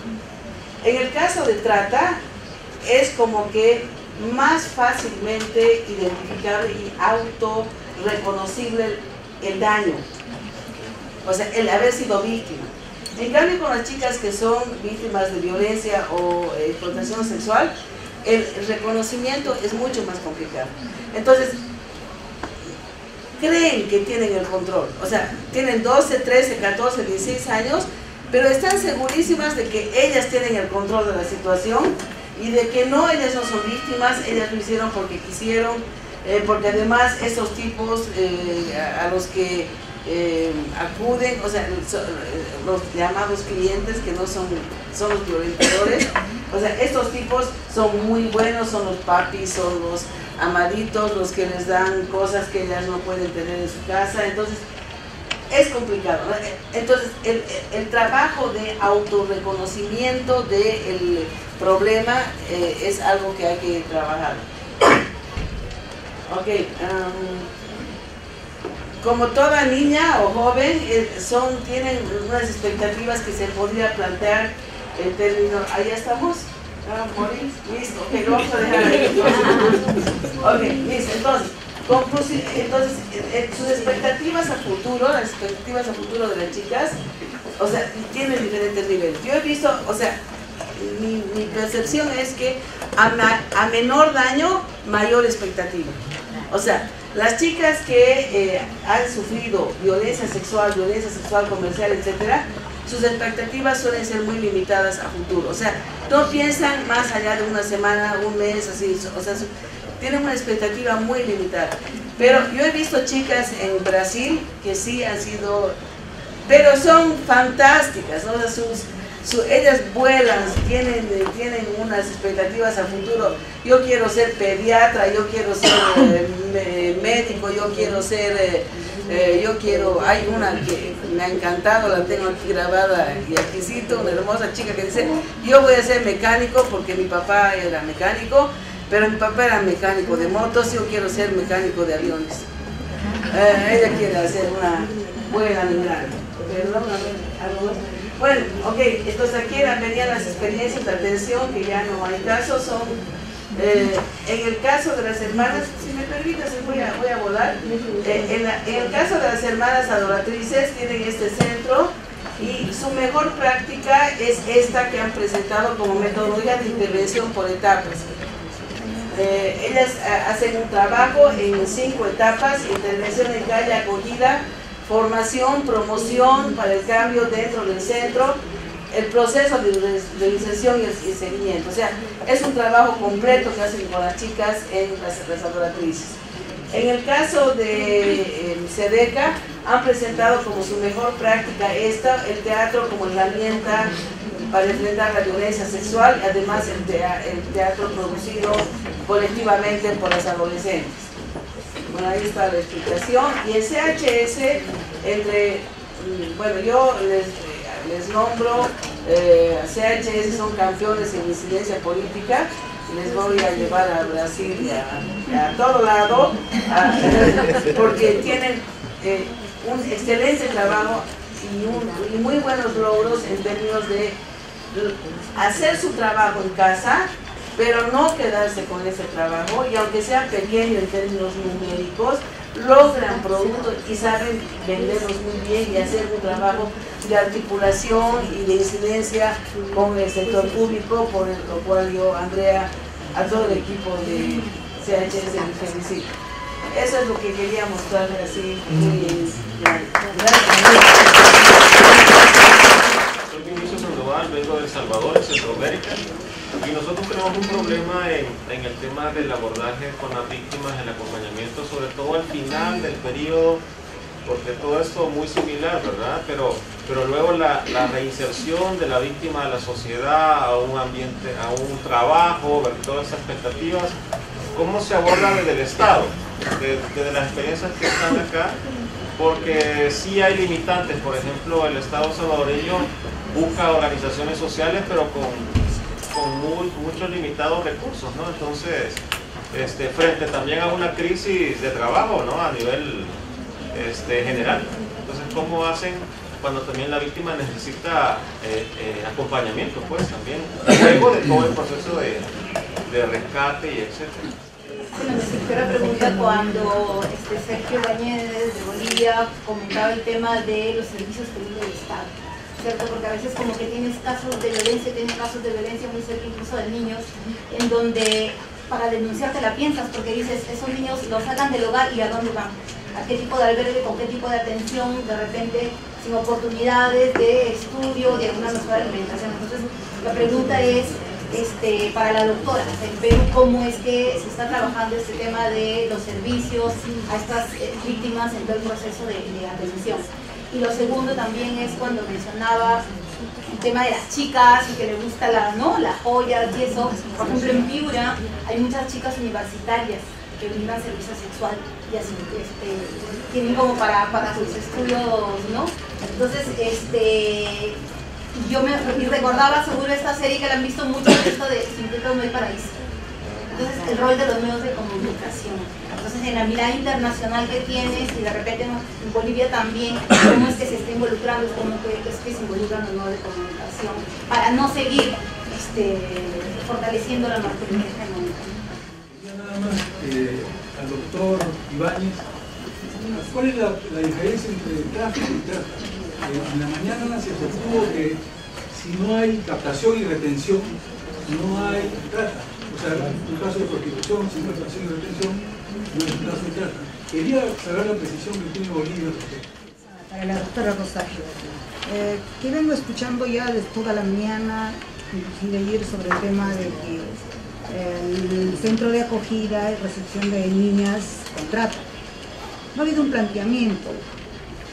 Y bueno, pues todo el mundo hablamos de atención, pero subjetiva. Estamos hablando fundamentalmente cómo podemos intentar hacer una rehabilitación, una trata, o mejor dicho, una atención exclusiva a este tipo de niñas. Tengo yo caso, yo trabajo con niñas de trata, mi centro de acogida es un lugar para estas niñas, que estoy vendiendo en rehabilitación de niños, soy psicóloga. Y entonces, ¿cuál sería un papel fundamental desde el Ministerio Público para este tipo de atención que necesitaríamos en este momento? Porque nuestros recursos muy, como pues, se puede decir, ínfimos. No tenemos una atención exclusiva y necesitaríamos un protocolo especializado para el aspecto económico y también la parte de aspecto, pues de trata, de atención a esas personas, como se merece. ¿Cómo hacemos con un aspecto tan importante que es el tramo último, podríamos decir, de la recuperación de la víctima? Porque tiene mucha razón nuestro amigo de El Salvador. ¿El Salvador? Sí, El Salvador, disculpe. Hacemos el operativo de rescate, todos estamos coordinados, articulados, pero finalmente ¿quién recupera socialmente a la víctima? Y eso también tiene que ver con lo que comentaba Jenny. Hay varios niveles en los cuales las víctimas o potenciales víctimas de trata caen en este circuito de explotación. La mayoría, y siempre hemos pensado, es por carencias económicas o medios de subsistencia, ¿no es cierto?, económicos, etc. Sin embargo, no es así. En muchas ocasiones, cuando se han rescatado víctimas, estas víctimas prefieren estar en el lugar de explotación y con sus explotadores, con sus tratantes, que regresar a sus hogares, o lo que son supuestamente sus hogares. Y ahí hay un foco de atención que nosotros tenemos que, una alerta que tenemos que tomar en cuenta. En el Perú, lo que estamos haciendo nosotros, a través del grupo multisectorial, es que cada uno de los servicios del Estado, los servicios estatales, asuma su rol y asuma su responsabilidad. Por ejemplo, lo primero que nosotros hacemos es verificar que la víctima no tiene documentación, no tiene estudios concluidos y menos aún tiene medios de trabajo. En el grupo multisectorial de trata permanente contra la trata de personas, de lucha permanente contra la trata de personas, participa el Ministerio de Trabajo. El Ministerio de Trabajo tiene programas de recuperación para jóvenes y también para personas, por ejemplo, programas de bolsa de trabajo que se pueda de alguna manera poder involucrar a estas personas. Lo que estamos haciendo a través del Ministerio Público, y también lo están haciendo otras instituciones, es generar convenios. Estos convenios lo que hacen es que a través de un convenio marco sepamos que en el tema de trata todos tenemos que comprometernos a recuperar socialmente a la víctima. Y es sabido que muchos operativos de rescate se realizan y la víctima que apareció en Huánuco luego se explotaba en Puno, o recuperada en Puno bajo la misma modalidad u otra. Entonces ahí hemos fallado, porque no hemos hecho seguimiento de esta víctima, lo cual está tratando, lógicamente, lo está haciendo las unidades de víctima a través de su acción en vía de reciprocidad. Es decir, que si a la víctima se le rescata o se identifica una investigación por presunto delito de trata en algún lugar del país, y esa víctima regresa a su lugar de origen o a otro en donde ella está mejor o se pueda recuperar socialmente, ahí la unidad de víctimas le va a hacer seguimiento. ¿Para qué? Para que justamente no caiga nuevamente en este circuito de explotación. Lo que estamos haciendo nosotros es prácticamente crear una estructura de recuperación social de la víctima en el sentido de que ella pueda contar con educación, pueda contar con soporte emocional y psicológico para su restablecimiento y estabilización. Estamos tratando de conseguirle en la medida de las posibilidades trabajo, y esto es lo que estamos nosotros consensuando con el Ministerio de Trabajo para ver en qué posibilidades estas víctimas reciban un trato diferenciado. Otro tema que también nos ha abordado es el Ministerio de Salud. Hay muchas víctimas que tienen secuelas en el estado de salud que son bien importantes, no solamente en el aspecto psicológico. Y ahí estamos fallando en un tema que también está vinculado. No es el tema de la reinserción evidentemente o puntualmente, sino es el tema de la detención a tiempo o el hallazgo de las víctimas. Muchas víctimas van a los nosocomios, hospitales o centros de salud porque tienen un problema de anemia, están desnutridas, tienen o han sufrido maniobras abortivas, tienen ETS, tienen enfermedad de transmisión sexual, y la persona que la está acompañando supuestamente es el familiar, es el tratante del explotador, pero nadie hace nada. Es decir, estamos fallando en muchos puntos de detención de víctimas de trata, pero en el tema de la recuperación es puntualmente los convenios. Estamos realizando convenios, Ministerio de Educación, Ministerio de Trabajo, Ministerio de Salud, Ministerio de Inclusión Social, porque aquí el enfoque también tiene que ser transversal en cuanto a interculturalidad. La realidad de nosotros en el Perú es muy vasta, por regiones, por localidades, por provincias, es decir, tenemos una gama de posibilidades de cuáles son las necesidades y requerimientos de las víctimas. Ustedes todos, creo y todas, conocen el caso de Gina. Gina ha hecho de la repostería su medio de subsistir y su trabajo digno. Y ella es una líder que debería inclusive ya ingresar a otros campos para ser un ejemplo, porque lo es de hecho, de muchas mujeres que son víctimas y que no se atreven a denunciar, por muchas circunstancias lógicamente que pasan y que son deficiencias del sistema fundamentalmente. Pero esa capacidad y esa habilidad de Gina, que le busca, ella la aprendió en el lugar a donde fue trasladada para que ella se recupere, o mejor dicho, para que esté durante toda la etapa procesal. Pero ahora Gina ya es una mujer que se vale por sí misma. Ese es uno de los solos ejemplos, un solo puntual ejemplo de lo que nosotros debemos hacer con todas las víctimas de trata. Es decir, aquí lo que se está tratando de hacer es convenios. Cada uno identifica cuál es su marco de acción y cuál es la posibilidad que le da a la víctima para que se reinserte socialmente sin necesidad de recurrir a nadie y de funcionar autónomamente. Y creo que otro tema que me preguntaron fue sobre la atención de las niñas, ¿no? Las niñas principalmente en este centro de... Menores de edad. Menores de edad. Y bueno, puntual sobre el Ministerio de Trabajo. No aceptan niñas menores de 17 o 18 años, solamente son ese curso de capacitación, reinserción laboral, el goce de trabajo, sí, son para 18 años. Exacto, pero es que tenemos muchas limitaciones justamente por tema de rango de edad, y eso que no estamos hablando de hombres víctimas de trata, que a ellos sí nadie los acepta, nadie los quiere ver, o mejor dicho no existen dentro de esta problemática. Estos convenios justamente tienen el objetivo de hacer visible todos los problemas que tenemos y solucionarlos. Es decir, si no aceptan a una víctima menor de tal edad, eso sí tienen que prever. Es decir, estamos identificando todas nuestras deficiencias y problemas para que estos convenios cubran esa posibilidad y para que cubran justamente esa recuperación en este tramo que no se quiere ver aún. Y el tema de los niños, niñas y adolescentes es bien puntual. Aquí hay un tema delicado.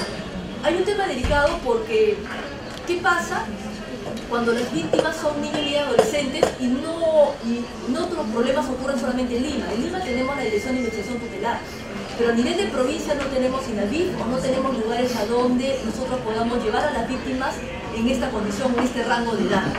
Este protocolo del Ministerio Público justamente tiene el acento en este capítulo especial de niños, niñas y adolescentes. ¿Qué es lo que estamos tratando de hacer? Nosotros saludamos la iniciativa y sobre todo saludamos el aporte de todas sus instituciones, porque, como quien dice coloquialmente, ustedes nos salvan la vida, porque no sabemos o no tenemos lugares a donde llevar a los niños.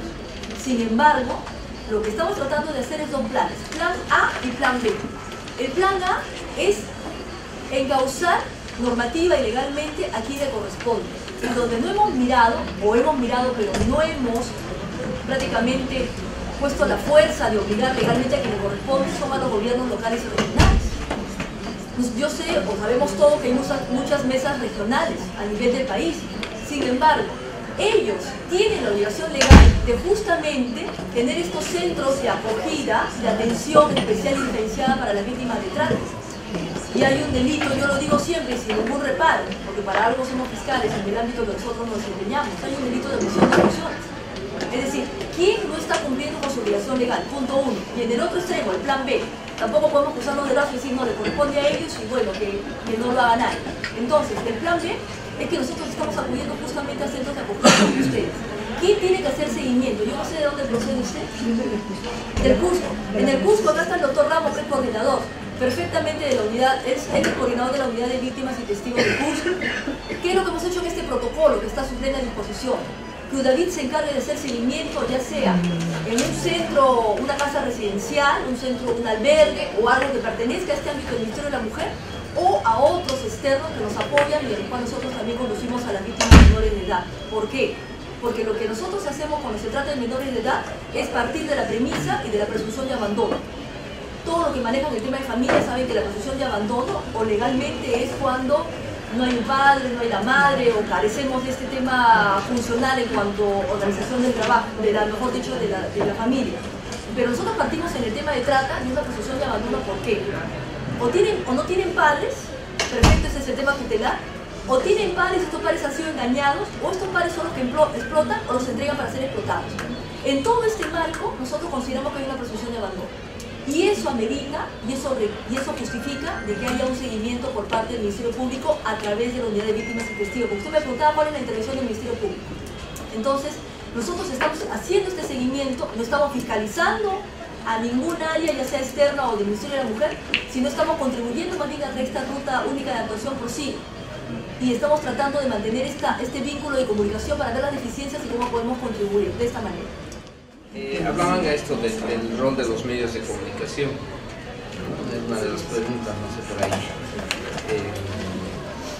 Es una cosa bien complicada eso de los medios de comunicación, porque justamente con la forma como abordan la temática del trata y tráfico de personas, tenemos que lidiar constantemente con el Estado, ¿no? Porque no solamente que filman a las personas que son rescatadas cuando tenemos operativos interinstitucionales, sin ningún respeto por sus derechos, sino que inclusive mencionan los nombres a diestra y siniestra, etcétera, etcétera, sin proteger la identidad e inclusive de los mismos tratantes, que después de un proceso de investigación posiblemente no sean los principales tratantes, pero ya los hemos enterrado socialmente de por vida, ¿no? A ellos y a las víctimas, ¿no? Entonces lo que estamos haciendo es, y ya hemos tenido un taller, y vamos a hacer varios talleres a nivel nacional, es talleres con los medios de comunicación en el sentido del manejo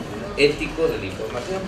Es una cosa que debemos trabajar. Además que la norma esta de trata y tráfico de personas obliga a los diferentes medios de comunicación que en espacios diarios den mensajes preventivos contra la trata y tráfico de personas.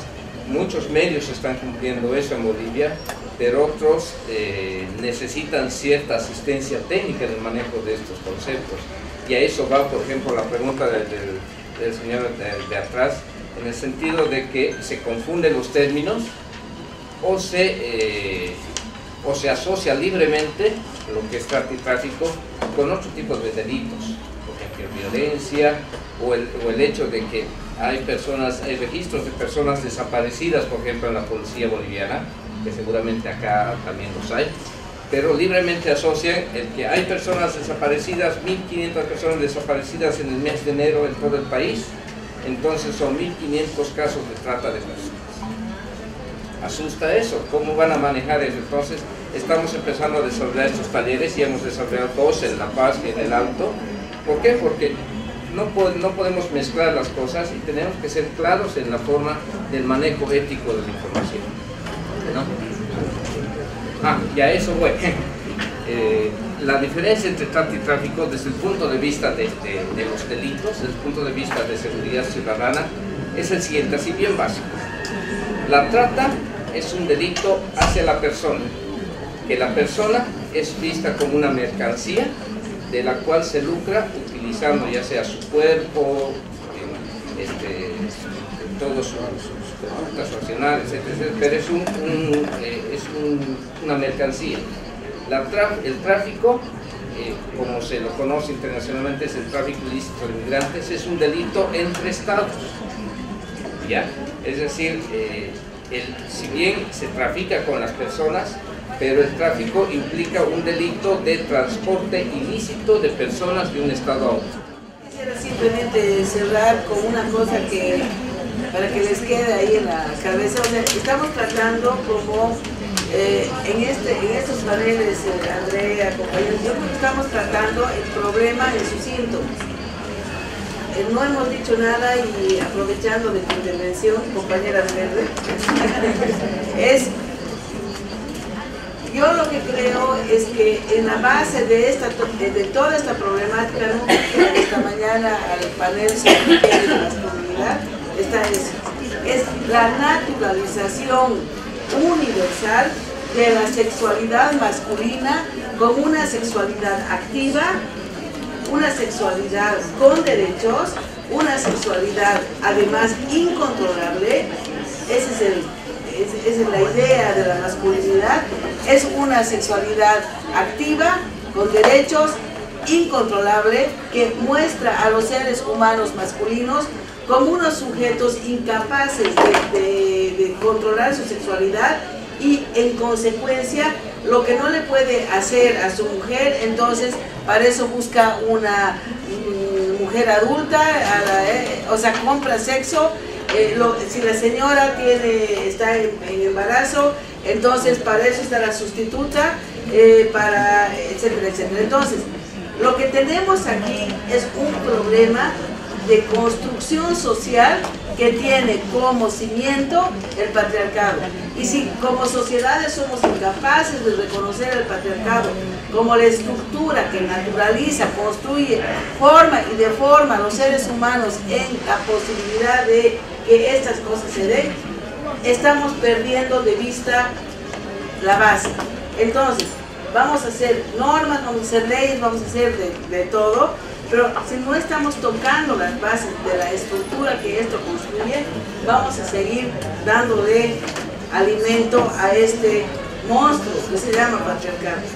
Bueno, yo quería agradecer mucho a todos los expositores y cerrar simplemente diciendo que hace no más de 10 años se sacó la reforma del patriarcado, es reciente, y se empezó con la persecución del delito. Nos encontramos con que de pronto no son 100 víctimas, sino miles de víctimas en el mundo. Entonces, todo el proceso de atención y protección de víctimas es nuevo para todos, y eso está significando un esfuerzo inmenso de parte de todos los sectores en todos nuestros países. Tenía algunas ideas que recogen en realidad ideas que han sido recurrentes en las diversas exposiciones también esta mañana, como la necesidad de articular mejor entre todos los sectores. No podemos seguir actuando de manera individual, y eso es, el reflejo de eso son los protocolos, que son un esfuerzo por entender y ver cuál debe ser la ruta para atender mejor a las víctimas. Y en todos lados se está viendo, SUSO está preparando un protocolo también para detección, estamos viendo acá para detección temprana de casos de ESNA y de trata. Se está planteando los protocolos nuevos en Bolivia, y la Fiscalía, la Policía, son parte de los esfuerzos que se están haciendo. Estamos trabajando también desde el MIN, desde el Ministerio de la Mujer, pero falta aún muchísimo. Y creo que lo que debemos es tener en cuenta que hay que ir más allá del rescate de las víctimas, es un poco lo que decimos. Como decía la doctora Wong, hay un eje que es el de persecución, pero también está la protección y atención, y en realidad van de la mano, no se pueden separar. Y tenemos que trabajar pensando en esa lógica, y considerando también el tema de los recursos. ¿Cómo hacemos para que nuestros estados asuman la protección? No es fácil. Yo sé que la DIC tiene recursos escasos y hacen lo que pueden con eso, y así diferentes sectores.